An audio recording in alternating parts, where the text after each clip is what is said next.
from the turtle, bro. This turtle. And then what use we against that? Yeah, this turtle does not belong to them anymore. That's gonna go over the too easy for Lexi. Brought to you by Republic of Gamers. As of right now, Nightmare Esports still gonna be maintaining a 1.8k net worth lead, but honestly, it's not all that much. And if Team Falcons can continue buying time for Lotric, their late game can be pretty good. Yeah, Kami's in a really bad position. The Black Dragon formation here, and we can see that Jasmine is in a really bad place, but who is really in a bad place is that Team Falcon now cannot, they already can take that damage, and they also take that double kill. Leo is there, and Team Falcons with the double kill. Very well played right there. Going for Jasmine instead of Cammy, and they were actually able to bait him in. Oh, Juviana? Yeah, he's taken now some of his own medicine. He's now facing the slashes of that Martian, and will it be a final slash? A final slash is there by Joviana, but the ultimate should be triggered, and there's a knock-up. There's a knock-up happening here. Too easy for Lexi. Is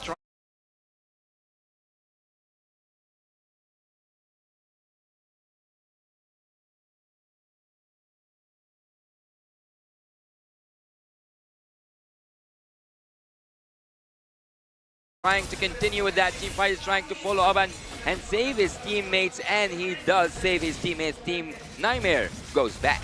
Now it's a bit of an opposite situation right there. Earlier there was a fight that led to a target getting taken, and just like that, Nightmare Esports give Team Falcons the same exact situation. You can see the C Hover rush for Cammy right here, so that's a lot of reduction right in the healing, but it's also a lot of max HP damage that can be used to deal with Leo and Hulk.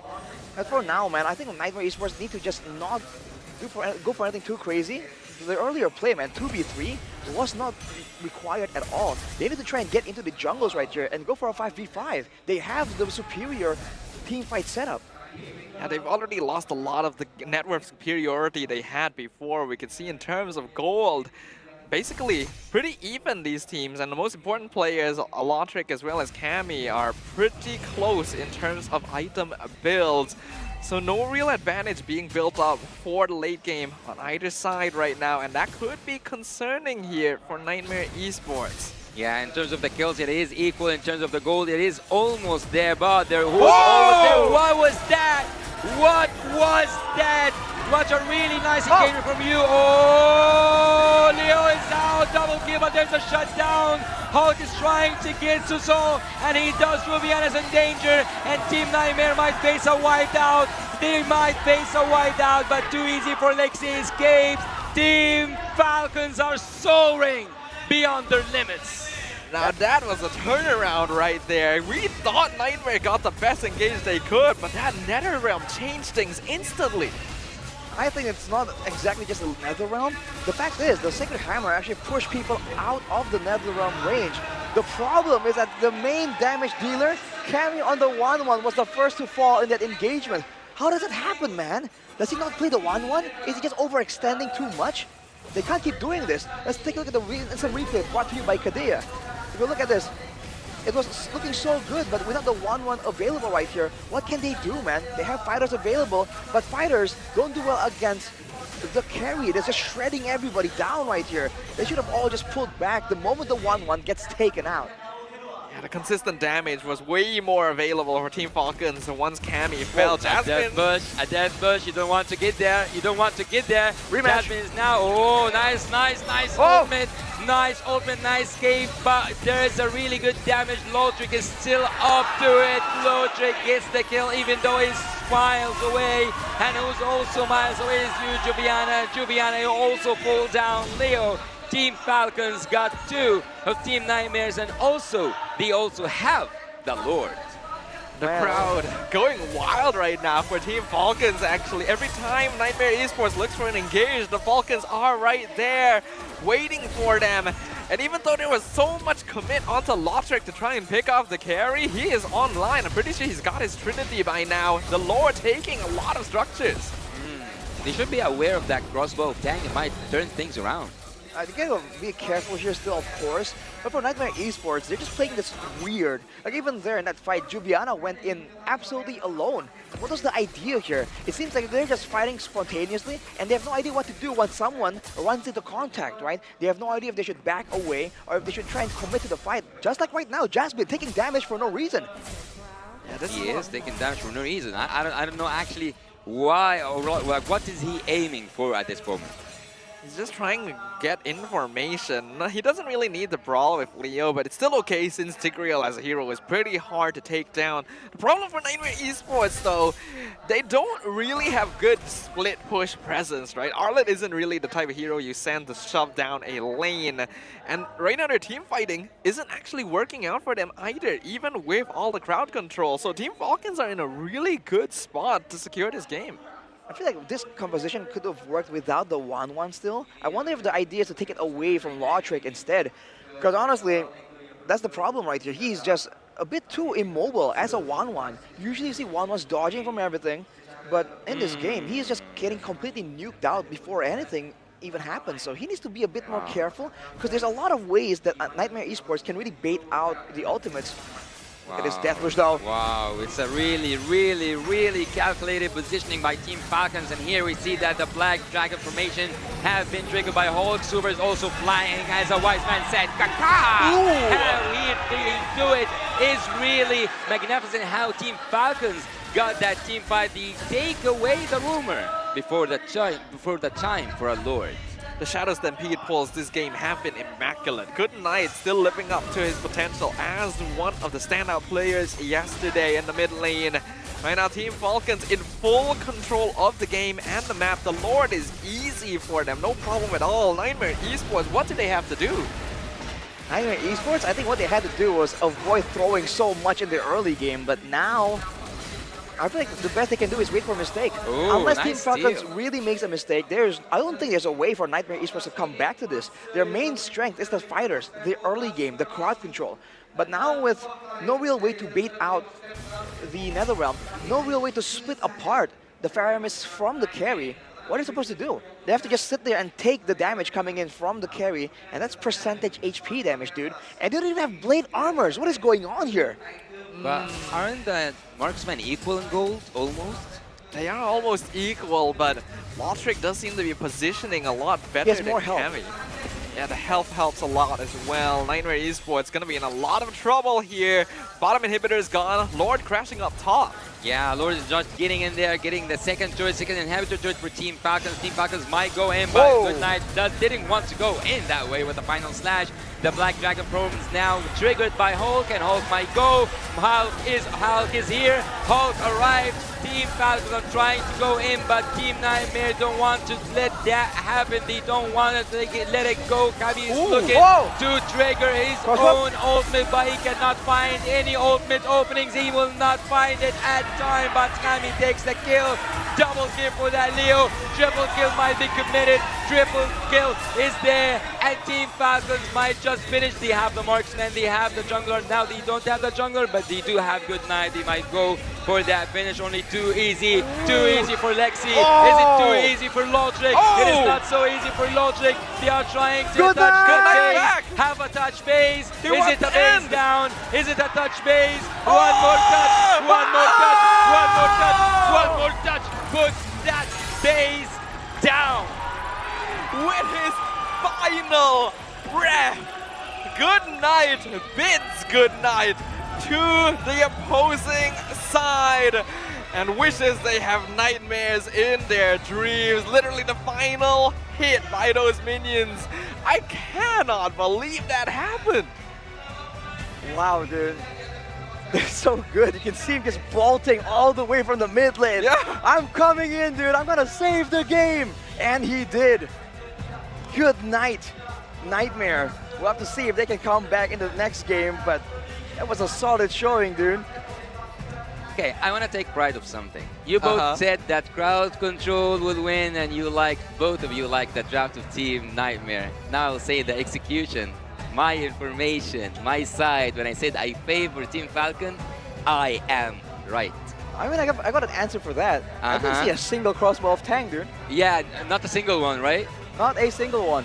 So I feel like if everything goes according to plan, you know, it goes like how it's supposed to go on paper, there's a lot more potential in the roster of Nightmares, but that is just not how it went, right? Their game plan was not solid, they got pushed apart, kind of confused by the pace that was pushed on them by Team Falcon. And in the end, Logic on that carry, man. I mean, he should be a bit more vulnerable, right? He has no tools like the crossbow of Tang, but he's the one standing in front doing damage. And on the flip side, it's the one that looks kind of useless, to be honest. It's quite weird the way that these fights were taken because Lotric was doing a good job. He understood that Nightmare Esports seems to have this tendency of wanting to run at him, so he just has to stand there and pelt them down like a turret. Whereas on the opposite side, Cammy could have just waited for his team to set up these crossbows of Tang for him, and yet his positioning always seemed to be really far in front. And that did not help the situation. Nightmare Esports were missing out on a lot of their damage. They had the crowd control, but what happens if you CC the enemy and there's no damage behind them? It was really actually strange for me to see that you have that ton amount of crowd control and not be able to even pull out one crossbow tank.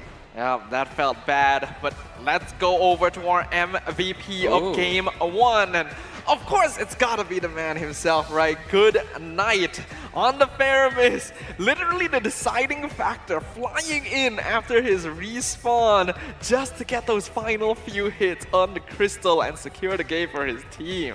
Is that a support boot I spot in his in-game equipment? Well, he's going for a lot of agilities, the Widow's Blessing. He's trying to be all around the map as much as possible. And the fact that he doesn't have to back down because his team has a better quote-unquote all-in team fight means that he can use the Stampede a lot more aggressively. Usually we see it used by Faramis to actually escape from a fight. But when you don't have to escape, then you're using it to pull back all the short-range fighters that Nightmare Esports have in their, in their composition. So, which begs the question, why did it go so south, man? Because initially, everything was going fine for Nightmare, but then they split apart. I don't know if they felt like they were too strong, right? They couldn't fail, too big to fail almost. But Falcons immediately capitalized, getting pickups on multiple members, and afterwards just making use of that carry to immediately get all the shred damage on the tankier members of Nightmare Esports. I think I can kind of somewhat explain what happened with Nightmare Esports here, because this is kind of a weakness of their team overall. They have a tendency to prioritize team fighting, and they like making it messy. They have a tendency to actually trade bodies, and a lot of their fighting comes down to just having the numerical advantage, which a lot of time was not achieved because of the way the Falcons were positioning.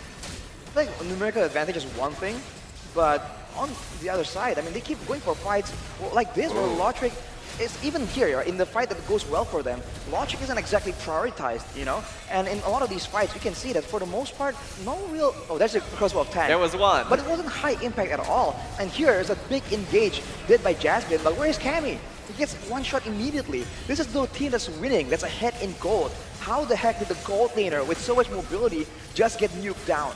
That is just not... I don't think that's acceptable at this level of play. And afterwards, they keep fighting, but look at Lotric.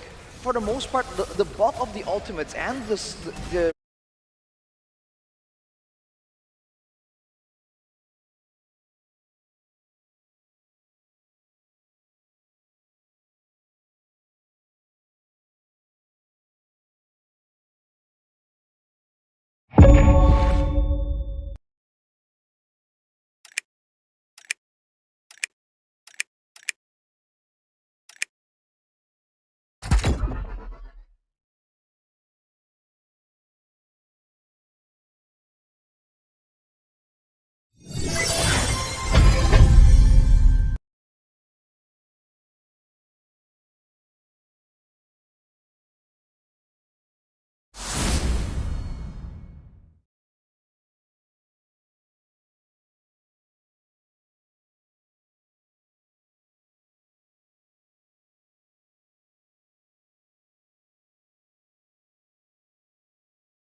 to protect her.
Where does my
to protect her?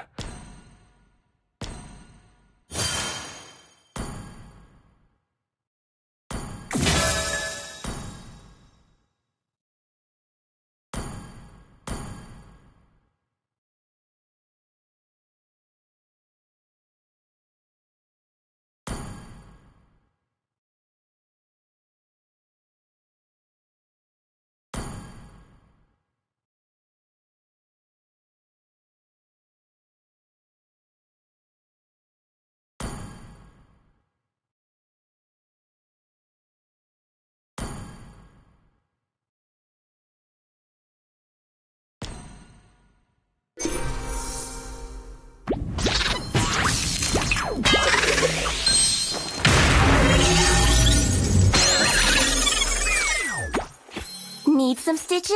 I can help.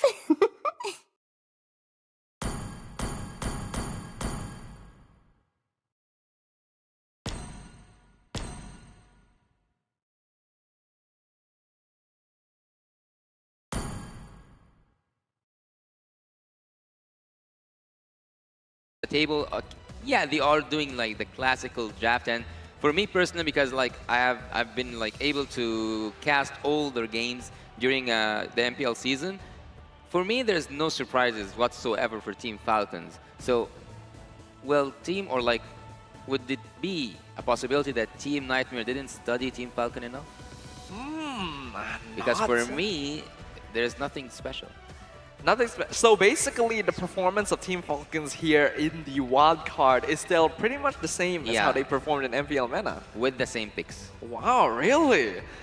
That's quite a statement, because if that is the case, then like teams, this is one of the teams that like opposing sides would have a lot of information on, because they have a whole MPL season for them to research and watch. So it does lead to a pretty big question, and we'll find out whether or not Nightmare Esports has the answers necessary as we go on into the drafting phase for game number 2. Adaptations going to be at the forefront of everyone's mind. We'll see what happens. All right, so the order at least is going to be a bit similar, but I do feel like it's a bit weird here. I think if you can't really use the tools available, like the one for instance, there's no real need to force yourself into that role, because I feel like that is a bit counterproductive. We'll see if they pick it again and prove me wrong this time, right? The Caster Curse is very much alive right now. But for now, it's going to be the Matilda ban, the Valentina ban as well. Seems like they're going to be trying to like take that Faramis away. And for Falcon, they're still going with the Khalid. Still so far, pretty standard. Yeah, the Khalid is still the same for now. The Faramis was a big problem. It was MVP previously. With the Valentina gone, it definitely does send the message that Nightmare Esports may want to contest it for themselves. Wonder if there's anything else. Well, speaking of caster curses, I think that we are here in Malaysia. There is like a famous, most like, I'm not gonna say curse the caster, but the caster who, when he is there, the teams of Malaysia lose. We are here like with Lafel. Hopefully, like this SMG takes the ticket. So that what came to my mind when we said like caster curse. Right. All he has to do is not say that SMG will win. So far he's good. Because usually, like the way we game the caster curse is Lafel will predict the opposite team. Also, so far he didn't predict, so they are fine. Yes. Yeah. That's what that's why, like, on the if you didn't know, that's why on the international stage, whenever you see Lafel's predictions, it's for the team that the Malaysian team is facing, so that his curse affects them. So is that why he's put in the host position right now? They're like, yo, please, we can't deal with another curse. No, it's because he's... Where does my resolve come from? Being a father, for one.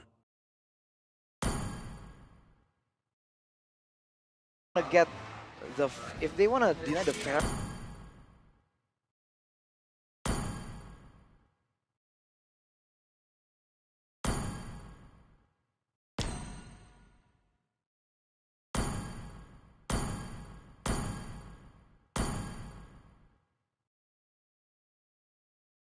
And then grab heroes like the Arlet that will just straight up counter it themselves, but I guess they just want to take it off the table entirely since the Valentina's gone. But in terms of picks available, I do feel like there's still plenty of options, like the Angela is still open, the Baxia is still open, so it doesn't necessarily have to be the marksman right off the bat, because we saw what happened to Cammy previously because of that. Well, the thing is that what's open are combinations and not single heroes. It's gonna be Cammy on the 1-1 yet again. The first game's performance did not inspire confidence, but maybe now they can find something that works. For Falcon, now they can get the combo. They go for a Joy though. Will they go for an Angela as well? Or are they gonna go for something perhaps in the mid lane? It's gonna be the Angela. TAA. Tactical Analyst Arashi. Whenever you need to know a hero pick, you can rely on him. But for now, I think Nightmare should consider like things like the Franco and Kaja, right? With the Joy already showing up. Ooh, okay, they're gonna go for the Guinevere instead. Fulfills a pretty similar role. And the Novaria as well. We already talked about this hero earlier in the day. That vision could be pretty valuable to Nightmare. Especially against the Joy, someone's going to be hiding in the bushes, right? Waiting for a chance to really take the backline by surprise. I think that's something that Falcon can definitely do. But against the Guinevere pick right here, I think they have to be a bit concerned as well with where exactly is it going. If it goes in the roaming position, it might be a bit difficult for the Angel to match up to that kind of impact. If it's going to the jungle, it's also a fighter against the Joy, so this Guinevere pick is actually multifacetedly good for the side of Nightmare. Well, look, Joy for Team Falcon especially is flex pick because Joy can be transformed to the XP lane. That was like actually so predictable to me. And like I was saying yesterday, whenever I see an Angela, I can see a Claude or an Airthel, but I'll leave that like the analytical bot for you. I want to talk about that Leo or Hulk can play Joy really good, and actually who is better at that team by playing Joy is Hulk, not Leo. So like he added a lot of spices back there in Mina, so it's quite predictable for me for the XP lane after taking the Joy to be the second phase. Ooh, we do have a fun fact here actually. Perfect migration 4 games, Guinevere has been picked in the wild card. All 4 have been victories. Could this be a sign for Nightmare Esports? Will they be able to claim another game here, similar to the way they did against Team SMG? Guess we'll find out. For now, Team Falcons are going to start off the second phase of the bans. And what was that? Not too sure yet. We have to wait and find out once the asset clears up. But man, I feel like the Angela, Joy, and Claude, like you mentioned, Yasu, you can still flex the Joy away to different lanes. And I think Troublemaker was using it in the mid lane as well. So hey, there's a chance there, maybe for Good Night. I don't know if the insider info matches up with that possibility. But for Nightmare, that's the question here. Is it going to be a pick-off style? Because if it is, the Novaria is great, but it's not enough solo to really facilitate a pick-off. Usually the gold laner gets involved as well. With the 1-1, it's not exactly burst damage. Based on the way that Yasu is excitedly signaling me, he seems to be very confident that this is going to be a Good Night Joy. Why is that? To protect her, not even the cosmos can stop me.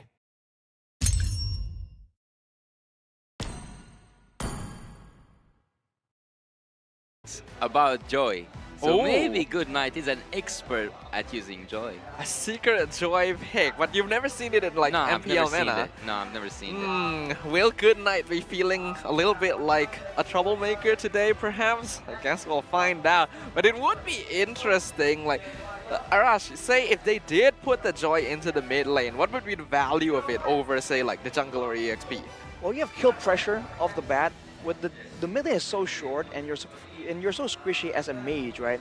So sometimes when you're trying to contest the lane clear, you walk up a bit, you get hit by burst damage coming in from your lane opponent, and then the jungle can like really quickly execute you, depending on who it is. If it's someone like a Fredrin, for instance, then a Fredrin Joy combo, that's gonna take you out really, really fast.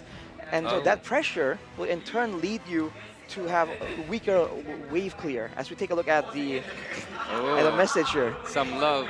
Good night. I love you. Big fan of Good Night there in the crowd. Always nice to see. It does look like we're going to have some small technical difficulties here. Once again, thank you very much to our Marshall team up on stage, making sure that everything is in order. And this will once again give us some time to discuss how things are going as of right now. With Team Falcons having the momentum, how confident are you that they will be able to clean sweep this? How confident am I? So, based on the momentum itself, or on the draft, on the first phase? Their momentum.